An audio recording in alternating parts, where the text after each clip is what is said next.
আসসালামু আলাইকুম, বিসমিল্লাহির রহমানির রহিম। আপনারা কে কে এই ছোটো কিস্তি মাছ পছন্দ করেন? আমার তো অনেক প্রিয় এই ছোটো কিস্তি মাছ, কারণ সব সময় খাইতে পারি না, কারণ এই যে অনেক ময়লা থাকে, একটা একটা করে বাছতে হয়। আবার সাথে কয়টা বড় বড় মাছও আছে, এই যে চাপিলা, তারপরে চিংড়ি মাছও থাকে। এই মাছটা এমনি বেশ সুন্দর করে একটা একটা করে আমরা বাছি। আর এই ছোটো এই যে চাপিলাগুলা, এগুলো আমরা হাতে কেটে নিই, বটি দিয়া কাটি না।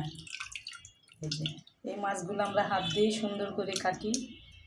এই কাঁচা আমটা দিয়ে আজকে এই ছোটো মাছটা চচ্চড়ি করব,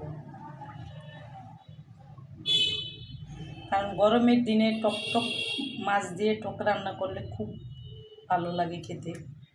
যে মাছটা রান্না করবো আজকে, এটা সুন্দর করে বেছে ভালো করে ধুয়ে, অনেক সময় লাগে এই মাছটা বাছতে।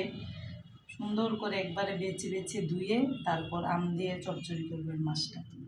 আল্লাহ হাফেজ।